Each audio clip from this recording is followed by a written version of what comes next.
राधे राधे दोस्तों। आज हम एक गाय की मधु की कहानी सुनाएंगे। एक गांव में एक गाय थी। उसका नाम मधु था। वह बहुत दूध देती थी। उसका दूध बहुत मीठा था।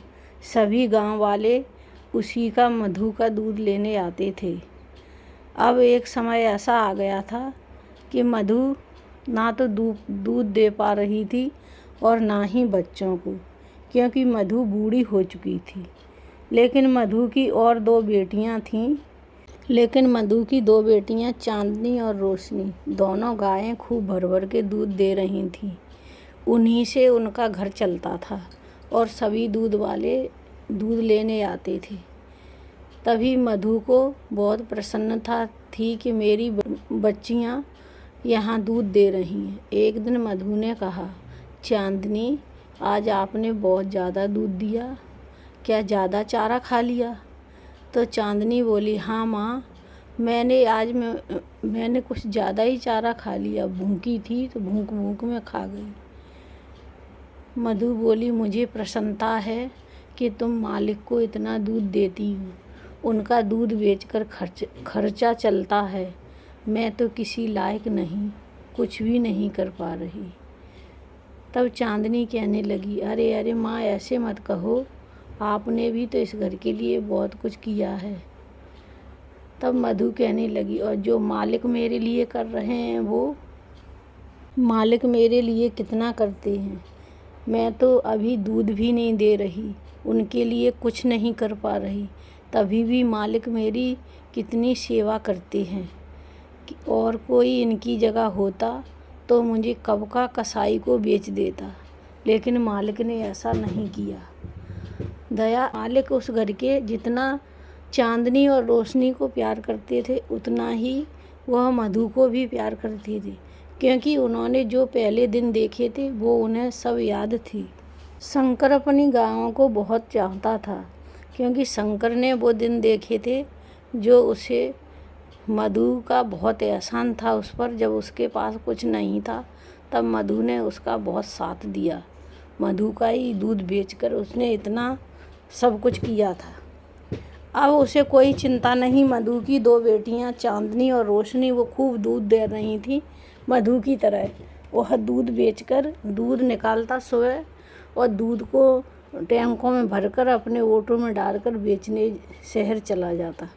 एक दिन वह दूध बेचने जा रहा था तो उसने विधि से कहा, विधि, मैं दूध बेचने शहर जा रहा हूँ। तुम दोनों चांदनी और रोशनी और मधु की देखभाल करना, चारा काट कर रख देना, मैं लौट कर आकर उन्हें खिला दूँगा। यह कहकर शंकर चला गया दूध बेचने। इधर विधि खेत में चारा काटने के लिए चली जाती है। उसने सारा चारा गाँवों के लिए काट लिया था और बोली, चारा तो कट गया, अब मैं ही इसको ले जाती हूँ। उसने एक गट्ठा मूड़ पर रखकर और ले जाने लगी, लेकिन वो चारे का गट्ठा भारी था तो रास्ते में गिर गया। अब विधि कहने लगी, अरे ये तो सारी घास गिर गई, मुझे ही समेटना पड़ेगी। तब विधि उस घास को समेटने लगी। तभी घास गिर जाती है तो विधि उस घास को समेटने लगती है। तभी वहाँ आकर एक व्यापारी खड़ा हो जाता है और कहता है कि शंकर और तुम मधु के लिए बहुत कर रहे हो। अब वो दूध भी नहीं दे रही है और बूढ़ी हो गई, बच्चे भी नहीं दे रहे, तो उसे बेच क्यों नहीं देती? मैं उसको ले लूँगा 7,000 रुपये में। तो व्यापारी ने ऐसे बोल दिया। अब घर पहुँची तो उसने अपने शंकर से पति से कहा कि ए जी, अभी मधु को बेच दो, मधु कोई काम की नहीं है। तो शंकर चिल्लाने लगा। शंकर ने कहा, नहीं, आपके कान में ये बात किसने डाली? मधु को मैं नहीं बेच सकता। इन व्यापारियों का क्या है, यहाँ से सस्ते दामों में ले जाएंगे, वहाँ जाकर डबल दामों में बेच देंगे, मैं नहीं। तभी विधि कहने लगी, और कौन सी वो लाख खांड की बिक रही है, 7,000 रुपये दे तो रहा है। शंकर ने कहा, नहीं, मधु इसी घर में रहेगी और मेरे साथ। कल को मैं भी कुछ बीमार पड़ गया और काम नहीं करने पाया तो तुम मुझे भी बेच दोगी? नहीं, यह मेरा आदेश है, मधु यहीं रहेगी मेरे साथ। तभी विधि कहने लगी, मैं भी देखती हूँ कैसे नहीं जाएगी यहाँ से। विधि रोज शंकर से कहती है, मधु को बेच दो, मुफ्त में खिला रहे हो उसे। रोज बोलने से एक दिन शंकर उनकी बातों में आ जाता है और विधि की बात मान लेता है। तभी विधि अपने घर उस व्यापारी को बुलाती है। जब व्यापारी घर आता है तब चांदनी और रोशनी कहती हैं, दीदी देख, ये कौन आ रहा है अपने घर में। दीदी, इसके हाथ में तो रस्सी है, कहीं हम में से बेचने के लिए किसी को व्यापारी को तो नहीं बुलाया है। तभी चांदनी और रोशनी रोने लगीं ज़ोर ज़ोर से। माँ, आपको तो अपने मालिक पर बड़ा भरोसा था। जब इसका काम चल रहा था तुम्हारे सब दूध और आपने खून तक इसके लिए बेच दिया। वह ऐसा नहीं भूल गया, ये कैसा मालिक है, कल को ये भी हमारे साथ ऐसा ही करेगा। हम भी बूढ़े हो जाएंगे, जब दूध नहीं देंगे तो हमें भी बेच देगा। माँ, ये व्यापारी ले जाकर तुम्हें किसी कसाई को बेच देगा। और चांदनी और रोशनी सिसक सिसक कर रोने लगी और कहने लगी, हाँ माँ, ये इंसान जब इनसे किसी चीज़ से ज़रूरत होती है तब उसको रखते हैं और जब ज़रूरत ख़त्म हो जाती है तो उस चीज़ को बेच देते हैं। माँ, ये इंसान बहुत मतलबी होते हैं। माँ, बहुत मतलबी होते हैं। और दोनों रोशनी और चांदनी सिसक सिसक कर रोने लगीं ज़ोर ज़ोर से। तभी मधु कहती है, मेरी बच्चियाँ, बुरा तो मुझे भी लग रहा है, लेकिन पता नहीं मालिक ऐसा क्यों कर रहे हैं। तभी वहाँ से रस्सी से बांधकर व्यापारी मधु को ले जाता है तो दोनों चांदनी और रोशनी ज़ोर ज़ोर से रोने लगती हैं, माँ, अम्मा, अम्मा कहकर। इधर चांदनी और रोशनी का बहुत बुरा हाल था। जब से मधु गई थी तब से चांदनी और रोशनी ने चारा तक नहीं खाया और रो रो कर बुरा हाल कर लिया। रात में जैसे तैसे मधु अपने खूंटा से छूटकर भागती हुई आई और आकर अपनी दोनों बच्चियों से गले मिली और रोने लगीं बच्चियाँ, माँ, तुम आ गई तो आज हमारा समझो रात नहीं है, सुबह हो गया। तभी चांदनी और रोशनी कहने लगी, माँ, एक व्यापारी को फिर बुला रहे हैं और आपको बेचने की बात कर रहे हैं। माँ, अब जी आपको बेच देंगे। तब मधु ने कहा, मालिक की यही इच्छा है तो यही होगा। अब मैं वापस नहीं आऊँगी। मेरी बच्चियों, अपना ख्याल रखना। तब चांदनी और रोशनी कहने लगी, माँ, हमें छोड़कर मत जाओ, हम तुम्हारे बिना कैसे रहेंगे। मधु को व्यापारी ले जाने लगा, लेकिन इस बार मधु जाने में कोई जिद नहीं कर रही थी, क्योंकि उसे पता था अगर मैं दोबारा आई तो मालिकन मुझे नहीं रहने देंगी। इसलिए वह शांति से व्यापारी के साथ जा रही थी। इधर चांदनी और रोशनी का रो रो कर बुरा हाल था और उन्होंने चारा भी नहीं खाया, इसलिए वो दूध भी नहीं दे पा रही थी। तभी विधि ज़ोर ज़ोर से रोने लगी। और विधि कहने लगी, देखिए जी, हमारी चांदनी और रोशनी को क्या हो गया है। उन्होंने चारा भी नहीं खाया और उन्होंने दूध भी नहीं दिया, पता नहीं किसकी नज़र लग गई है। तभी शंकर ने कहा, कुछ नहीं हुआ है, तुमने हमारे घर से मधु को बिचवा दिया, इसीलिए इनका बुरा हाल है। तुमने बहुत पाप किया है। तुमने मधु से चांदनी और रोशनी को अलग कर दिया और मधु हमारे घर की लक्ष्मी थी, उसने हमारे लिए इतना सब कुछ किया, सब भूल गई। अरे पापी औरत, तूने भी मुझे अपने साथ पाप का भागी बना लिया। यह कहकर शंकर रोने लगा। तभी विधि भी रोने लगी, आप सही कह रहे हो, मैंने बहुत पाप किया है। इस घर से मधु को भेजकर मुझसे बहुत बड़ी गलती हो गई। अब आप जाओ, उस व्यापारी के पैसा लौटा के आओ और मधु को लेकर आओ। तभी विधि और शंकर व्यापारी के घर पहुंचता है तो देखता है कि व्यापारी ने तो कसाई को मधु को बेच दिया और कसाई मधु को लेकर जा रहा है। तभी आकर विधि और शंकर ने कहा, तुम इसे कहाँ लेकर जा रहे हो? तब कसाई कहने लगा, मैंने डबल दामों में इसे खरीदा है, इसलिए लेके जा रहा हूँ। तब शंकर बोला, मैं डबल से भी डबल दूंगा, मेरी मधु को वापस कर दो। तो कसाई बोला, मुझे क्या है, ले लो, इस बूढ़ी गाय में क्या रखा है। तब विधि कहने लगी, उससे तुम्हें क्या मतलब है, पैसा लो और मेरी गाय दो। तब शंकर ने उसे पैसे दे दिए।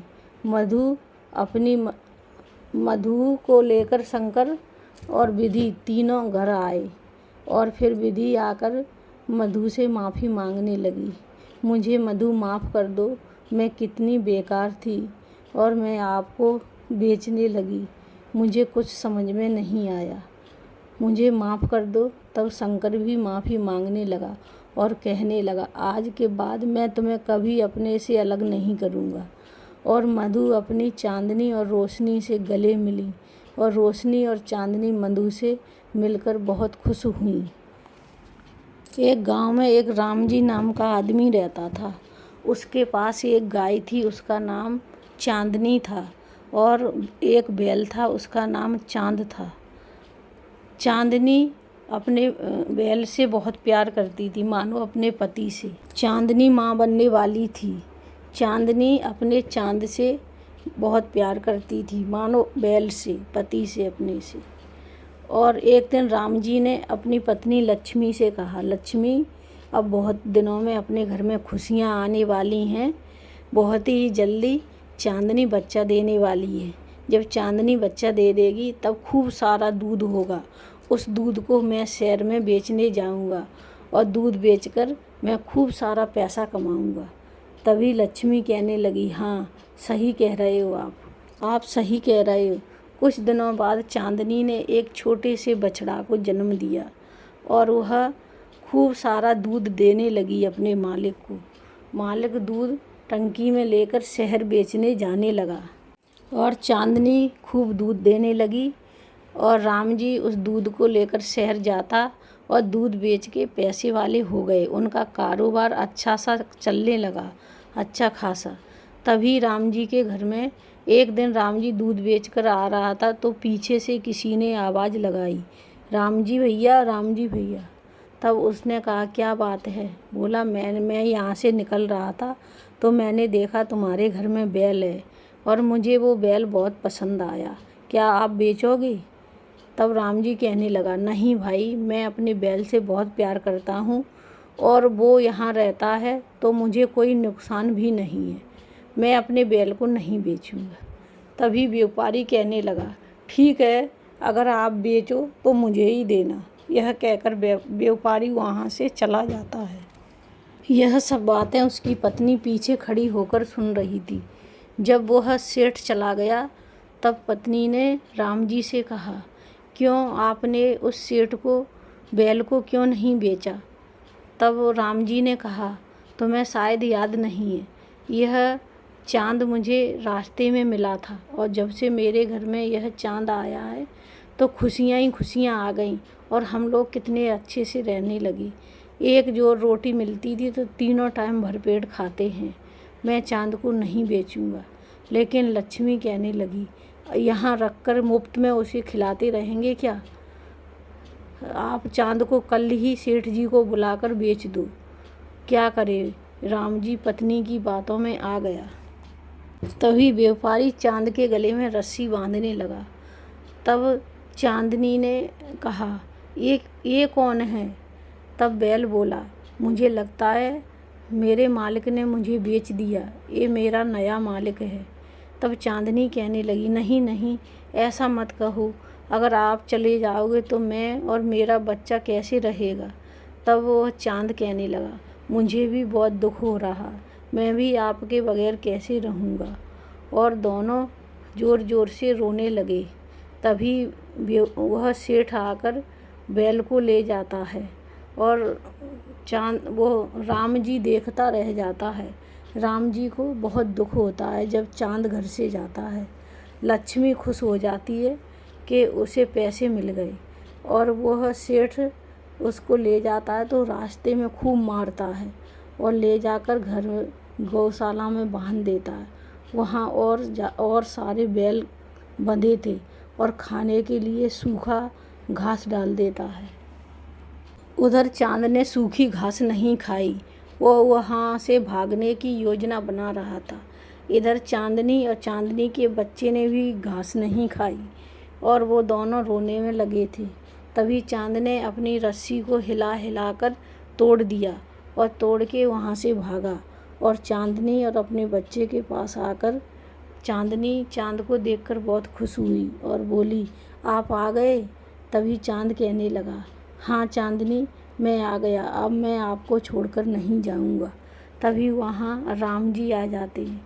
राम जी के चांद को देखकर बहुत खुश हो जाता है और कहता है, लक्ष्मी लक्ष्मी देखो आकर कौन आया है।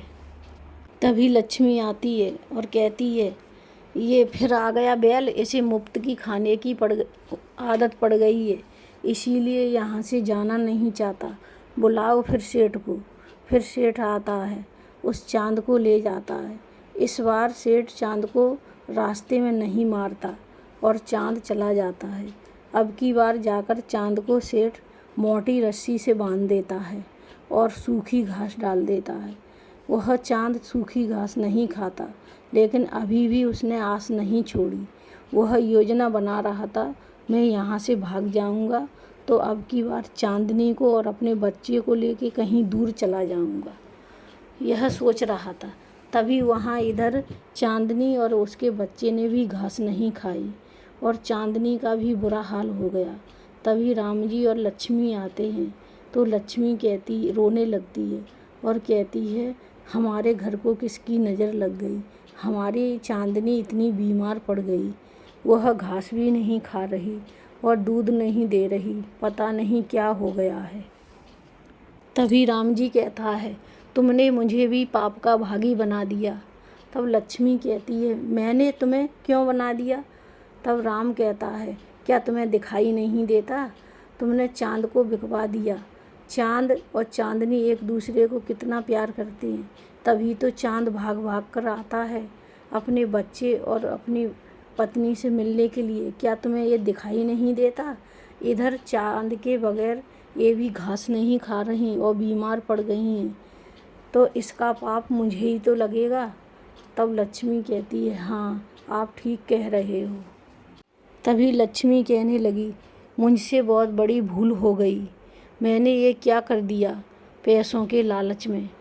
अब कल आप ही जाना सेठ के पास और उसके पैसे वापस कर दीजिए और अपने चांद को लेकर आइए। चांद रस्सी को तोड़ने लगता है और लगातार तोड़ता रहता है, लेकिन आखिर चांद की मेहनत रंग लाई और मोटी सी रस्सी टूट जाती है। चांद रात में भाग जाता है, लेकिन भागते भागते वह रास्ता भटक जाता है और इधर उसे भूख भी लगी रहती है। तभी उसे एक हरा खेत दिखाई देता है जिसमें बहुत सारा चारा था। वहाँ जाकर चांद चारा चरने लगता है। तभी वहाँ कुछ लोग आ जाते हैं और चांद को पकड़ लेते हैं और ले जाते हैं, उस एक गौशाला में बंद कर देते हैं। वहाँ पहले से ही दुर्बल जानवर रहते हैं। तभी राम जी सेठ के पास जाता है और सेठ से कहता है, हमारा चांद वापस दे दो और अपने पैसे ले लो। तभी सेठ कहता है, चांद तो यहाँ से भाग गया। तब राम जी घर आता है और आकर लक्ष्मी को बताता है, चांद तो सेठ के यहाँ से भाग गया। तभी शंकर लक्ष्मी से कहता है, अरे अरे, पता नहीं मेरा चांद कहाँ होगा, भूखा प्यासा, अभी तक तो वो घर आ जाता, घर भी नहीं आया है, पता नहीं कहाँ चला गया। तब लक्ष्मी कहती है, तुम चिंता मत करो, चांद आ जाएगा। इधर चांद का वहाँ दम घुट रहा था उन जानवरों के साथ और चांद सोच रहा था, अब तो मैं मर जाऊँगा, लेकिन फिर वह ये भी विचार कर रहा था, मैं हारी नहीं मान सकता। तभी चांद योजना बना रहा था कि मैं कैसे भागूं कैसे भागूं। तभी चांद ने दीवार में सींग मार मार दीवार तोड़ दी, क्योंकि दीवार कच्ची थी। लेकिन उस गौशाला का मालिक आ जाता है, वह चांद को बहुत मारता है, मार मार के चांद बेहोश हो जाता है। लेकिन चांद वो मालिक चले जाने के बाद फिर आ जाता है और चांद अपनी चांदनी और अपने बच्चे से मिलकर बहुत खुश होता है। तभी वहाँ लक्ष्मी आ जाती है। तभी लक्ष्मी खुश हो जाती है चाँद को देखकर और चाँद से कहती है, तुम आ गए चाँद। और बहुत ज़्यादा खुश होती है और बुलाती है राम जी को, अरे जल्दी देखो कौन आया है। तब राम जी पूछता है, कौन आया है। लक्ष्मी कहती, हमारा चाँद आया है। फिर राम जी भज के अंदर से बाहर आता है और चाँद को देखकर खुश हो जाता है और चाँद के माथे पे हाथ फेरने लगता है और चाँद से कहता है, हम तुम्हारे गुनहगार हैं, किसी को हक नहीं है किसी का परिवार तोड़ने का, लेकिन हमने ऐसा किया, आप हमें कोई भी सज़ा दो, हम सज़ा भोगने के लिए तैयार हैं। और राम जी ऐसे माफ़ी मांगता है चाँद से। तभी राम जी ने कहा, चाँद अब हम दोबारा तुम्हें नहीं बेचेंगे। तभी चाँद चाँदनी से कहने लगा, चाँदनी हमें लगता है मालिक अब समझ गए, हमें भी एक मौका देना चाहिए। तभी चाँदनी कहती है, गलती भी तो इंसानों से ही होती है, अंत भला तो सब भला। अभी सभी खुशी से रहने लगते हैं। तो दोस्तों, आपको हमारी कहानी कैसी लगी आप कमेंट में लिखकर ज़रूर भेजना। धन्यवाद।